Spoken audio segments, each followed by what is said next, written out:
Alors, déjà, l'agile, c'est quoi? Avant tout, soyons vraiment d'accord sur les termes. L'agile, ce n'est pas ce que la plupart des gens croient, c'est pas le Scrum, ce n'est pas des cérémonies quotidiennes de 9 heures du matin. On peut prendre le petit déj à 9 heures du matin, je pense aussi. Ce n'est pas un mur couvert de post-it, ce sont en réalité des outils. L'erreur la plus fréquente c'est de confondre en fait outils et posture. On va installer Jira, on va se dire en fait ça y est, on fait de l'agile, mais non. On est juste équipé. L'agile, c'est d'abord une posture. Ces quatre valeurs, les vraies valeurs de l'agile, bien sûr, c'est les personnes avant les processus, un livrable qui marche, un livrable fonctionnel avant des documentations exhaustives. C'est la collaboration entre les différents acteurs avec le client, en tout cas par rapport à un contrat avec 5 milliards de clauses. C'est l'adaptation par rapport au suivi d'un plan figé, et en tout cas écrit ou prédéfini à l'avance en conclave en amont, quoi. Donc en fait, l'agile, c'est cela. Et tout ce qui va, en tout cas, être dans l'application, ou du moins dans l'exécution de l'agile, en fait, ce sont des déclinaisons. Donc, il revient également de comprendre que si euh, l'agile n'est pas universel. Au sein de mon entreprise, on arrête de penser par projet et qu'on se met à penser par produit.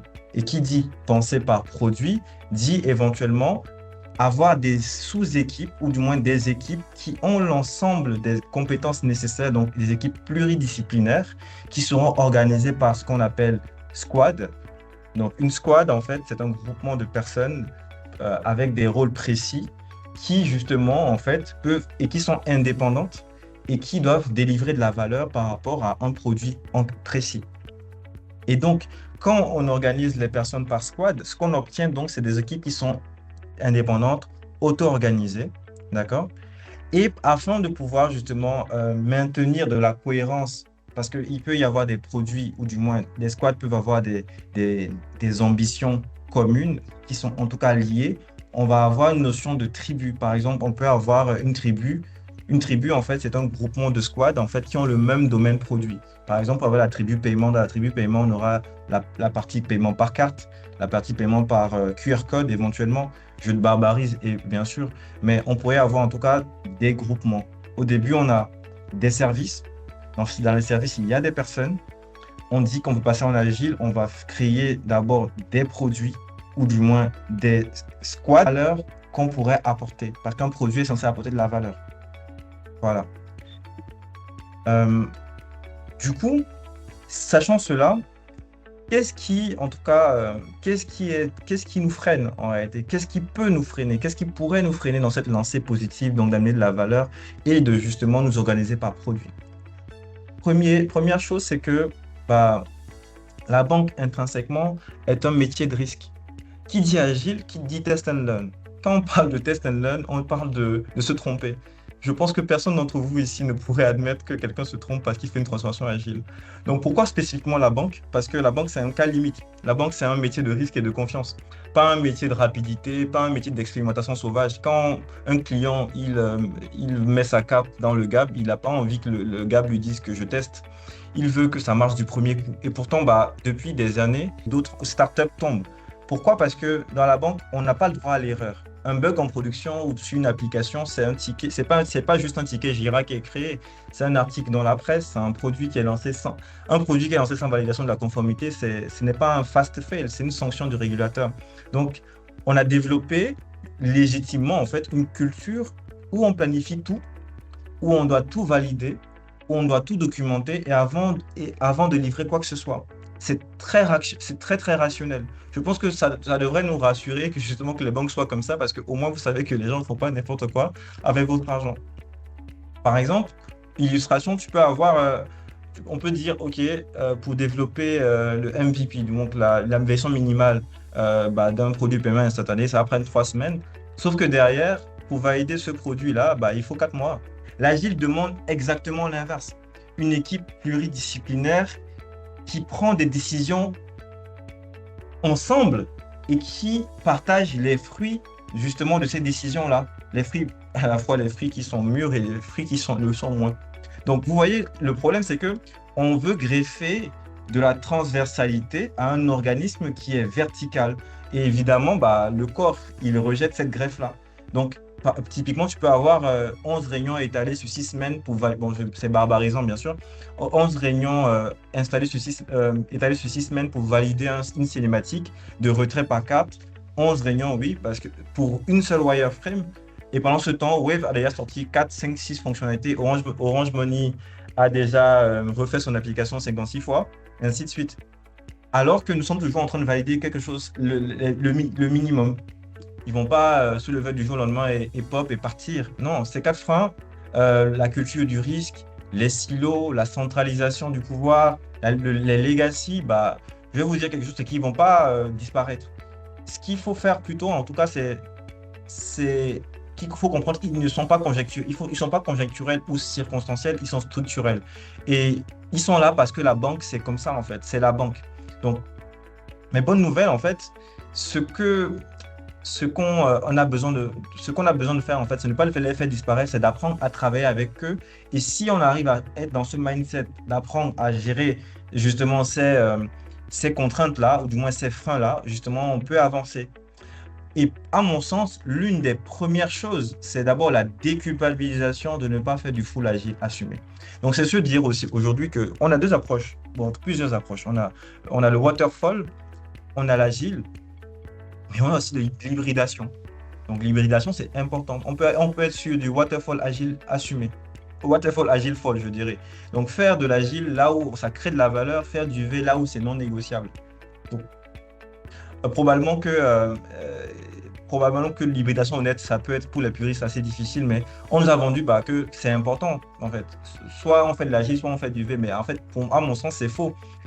En réalité, moi, j'appelle ça de la résilience. Donc, on peut avoir en fait une analyse selon le projet pour voir la pertinence d'utiliser l'agile et voir éventuellement où est-ce qu'on peut mettre de l'agile dans les projets afin de pouvoir fluidifier en tout cas l'évolution justement de ces projets-là.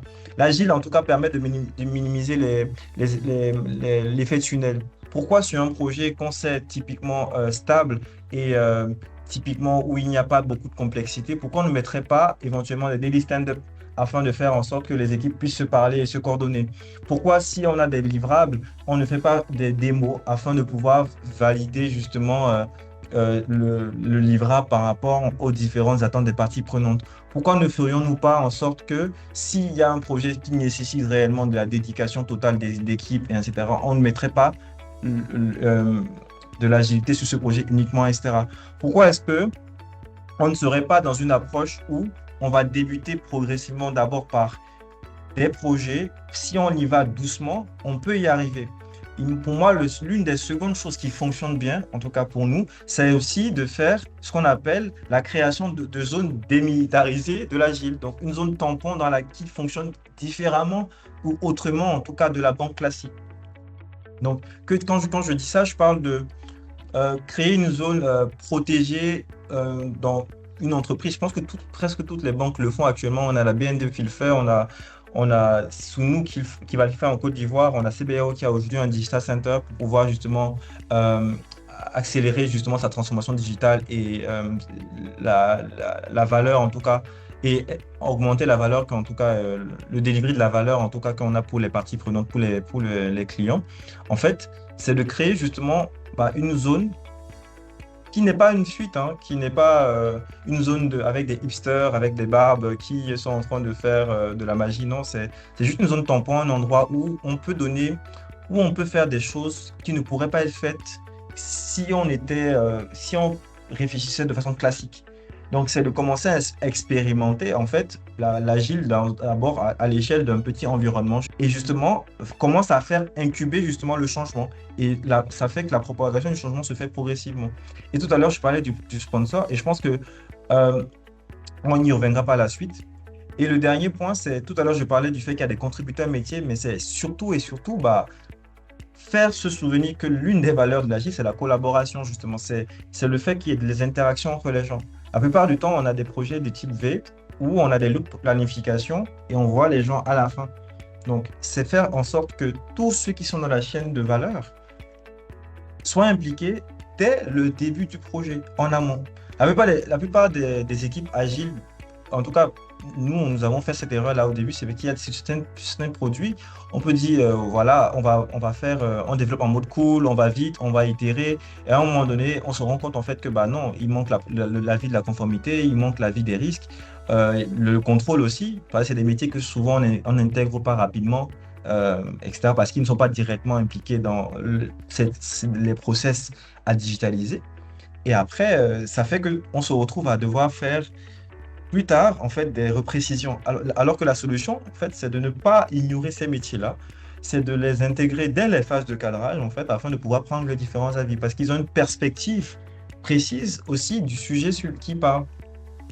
En tout cas, quelle est l'étincelle qui fera que ces comburants-là puissent, en tout cas, remplir la fonction requise?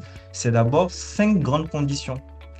Pour moi, à mon sens, la première condition, c'est le fait d'avoir un sponsor qui n'est pas juste un parrain, qui vient pas juste au kick-off et qui s'en va. C'est un sponsor qui prend les coups pour nous, qui va soutenir la démarche.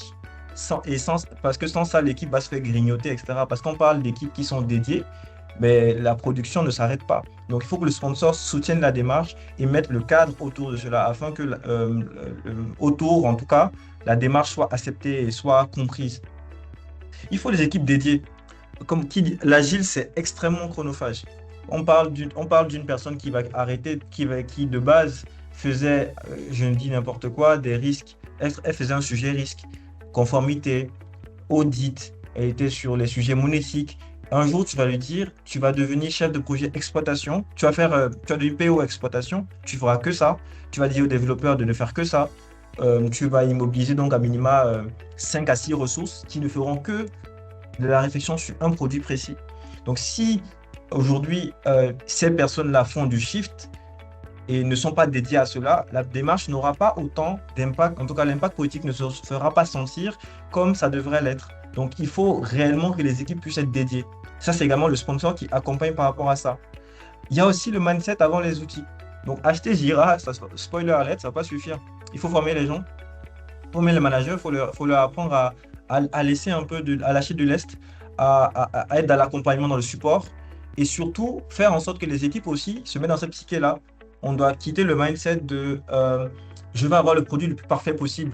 Mais on peut d'abord faire un truc qui fonctionne, ensuite un autre truc qui va mieux fonctionner et un truc qui marchera encore mieux. Donc, c'est du test and learning, à essayer de développer un mindset collaboratif dans lequel on se dit qu'on va commencer doucement et on va faire progressivement évoluer en tout cas ce qu'on a. Ensuite, bah, il faut prendre aussi l'agile comme un buffet, pas une religion. Il faut s'adapter.